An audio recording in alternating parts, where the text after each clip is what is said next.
I recently came across this song and really enjoyed the music as well as the story behind it. Written by Tom Shepard and Wood Newton, the song is sung by David Ball. The song was released in August of 2001, but became very popular after the September 11th attacks, eventually reaching number 2 on the US Billboard Hot Country chart.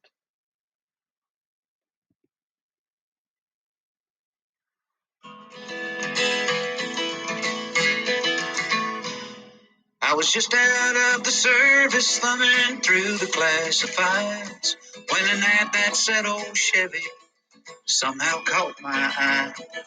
The lady didn't know the year or even if it ran, but I had that $1,000 in my hand.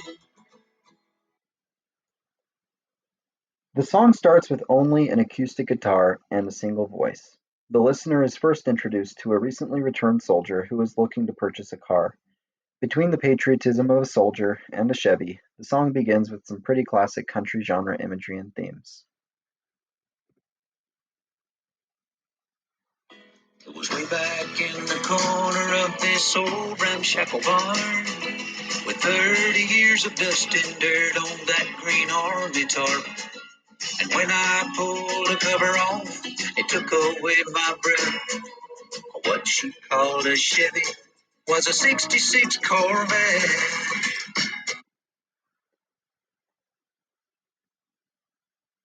In the next verse, the melody is the same, but the music gets a little more complex with the introduction of drums. A barn and an even cooler car than before lean into the country music elements.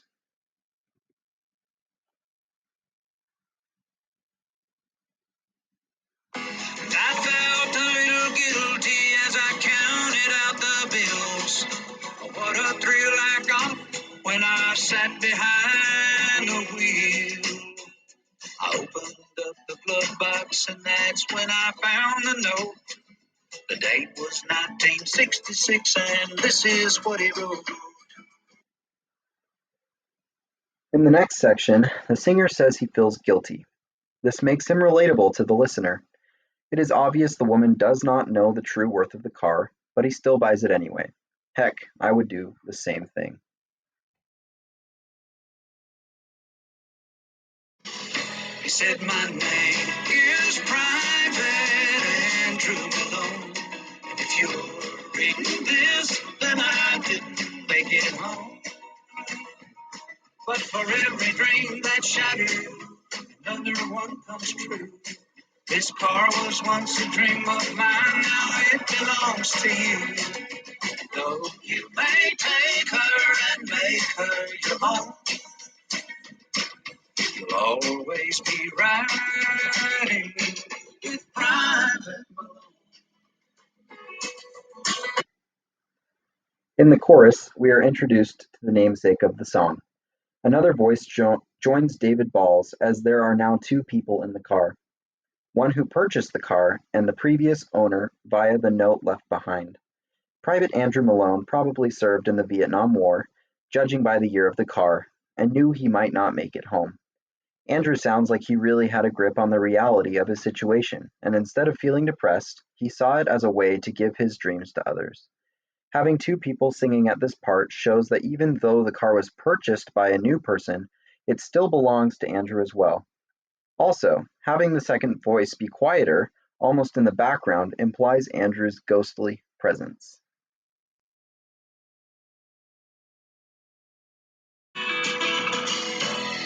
Well, it didn't take me long at all. I had her running good.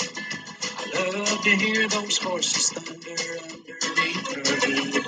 I had her shining like a diamond, and I'd put the red top down. All the pretty girls would stop and stare as I drove her through town. On the next verse, there is only one singer again, as the new owner of the Corvette fixes it up. He makes it his own, like Andrew instructed him to.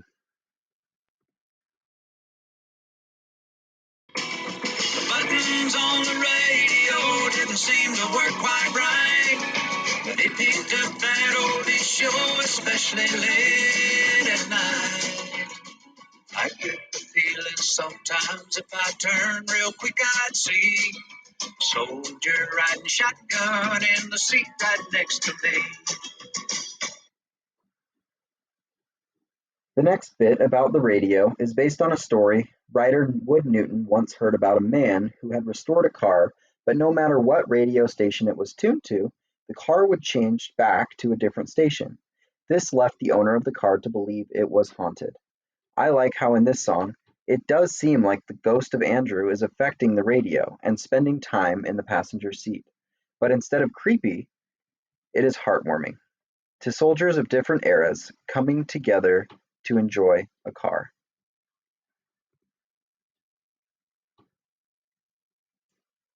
It was a young man named Private Andrew Malone who fought for his country and never made it home. But for every dream that shattered, another one comes true. This car was once a dream of his back when it was new. He told me to take her and make her my own. And I was proud to be riding with Private Malone.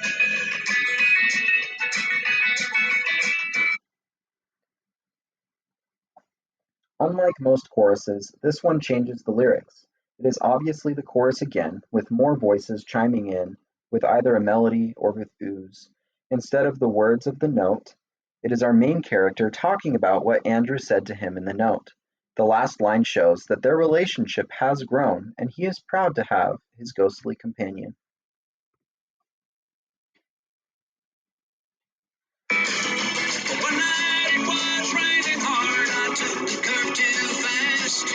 I still don't remember much about that fiery crash. Someone said they thought they saw a soldier pull me out. They didn't get his name, but I know without a doubt. This next section acts as a bridge, with a different composition than the rest of the song. The lone snare drum that begins when the rescue is described sounds like a drum on a battlefield. A soldier is saving his fellow soldier. My wife always cries at this part. It was a young man named Private Andrew Malone who fought for his country and never made it home. But for every dream that shattered, another one comes true.